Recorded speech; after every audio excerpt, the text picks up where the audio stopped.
Chapter Chicks, and I'm here to do a book review over The Lost Saint by Bree Despain. This is the second book in the Dark Divine series. The Lost Saint was released December 28th of 2010 by Egmont, USA. There are 404 pages in the US paperback edition. I gave this book an average rating. So I'm just going to warn you guys now, there will be spoilers in this review for the first book. So if you have not read The Dark Divine by Bree Despain, do not keep watching this.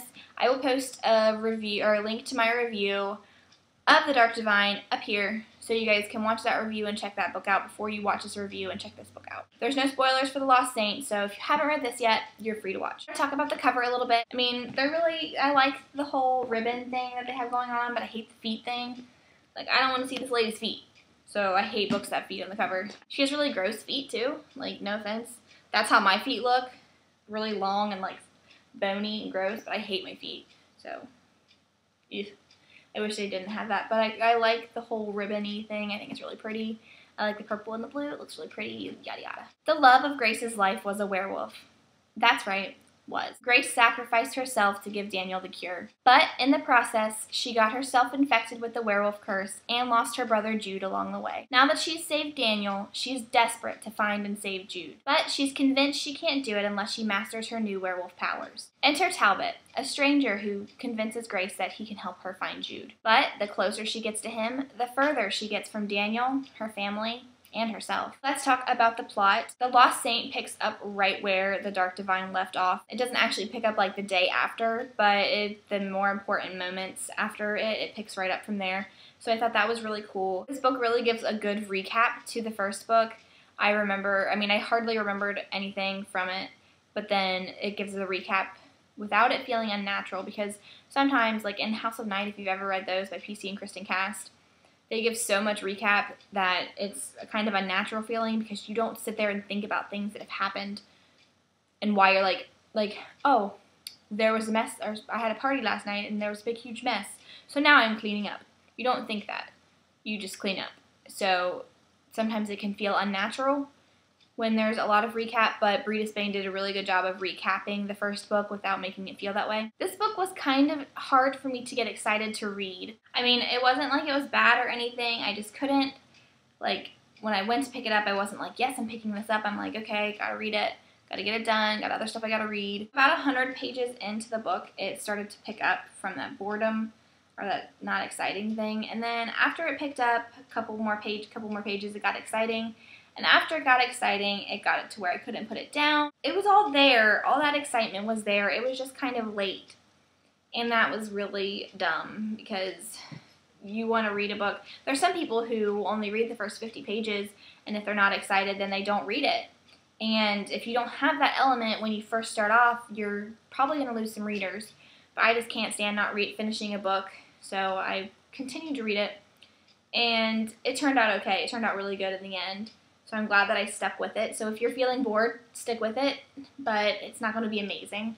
I mean, the plot, it gets really good, but it doesn't get to like where I'm like just dying, like, oh my gosh, like it could have been. And the same with The Dark Divine. Lost Saint left you with such a cliffhanger. I'm not like desperate to go out and get Savage Grace, but I'm still like really curious as to what's going to happen next. So like you have enough of a wrapped up feeling to not need the second book or the third book or whatever.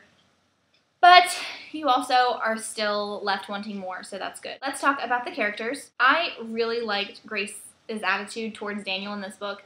In the first book, I felt like she kind of let him walk all over her for no reason, and I was really annoyed by that. But in this book, she kind of grows a pair, stands up for herself a little bit more. She doesn't let him she doesn't take every single thing that he throws at her, and I thought that was really cool that she grew up a little bit. I mean, you don't have to be in such puppy love all the time that you just let your boyfriend do whatever they want and just forgive them. And I understand that was crucial to The Dark Divine because it was the whole wolf thing instead of him, but she didn't know that. And she still let all that stuff happen and it just seemed kind of like without questioning it. So that was kind of annoying. And in this one, she kind of questions it a little bit more, and I like that a lot. I also really liked Talbot's character. I think that he was a great addition to the book. I think he was a great addition to the series. I think that he was really important to the series. So, if you guys have seen my review over The Dark Divine, then you know that I listened to the audiobook first and hated it. I think that she ruined the series for me a little bit because she makes Daniel seem so creepy and whiny and weird, and he's still kind of ruined for me a little bit. He still kind of rubs me the wrong way. I have to like force myself to not have this mental image of this greasy, creepy 12-year-old. So I'm always a little biased towards Daniel anyways, so I think that kind of really hindered the series for me. And that's kind of maybe one of the reasons why I only think it's average. Let's talk about the writing and the creativity of The Lost Saint. I feel like the series, there's just something about it that puts me off. There's something about it that could be better, and that sucks. But that's just how I feel about it. It's not really a creative story. It has some new things, like new tidbits here and there. But I mean, it's a werewolf story, so it goes out like your typical werewolf story. And so there's not really anything too creative about it, but I do like Bree Despain's spin on it. So all in all, I definitely recommend checking the series out and seeing if it's for you, but if it's not, don't feel like you're missing out. I am Jessica with Chapter 6. This is my review over The Lost Saint by Bree Despain, and this chapter was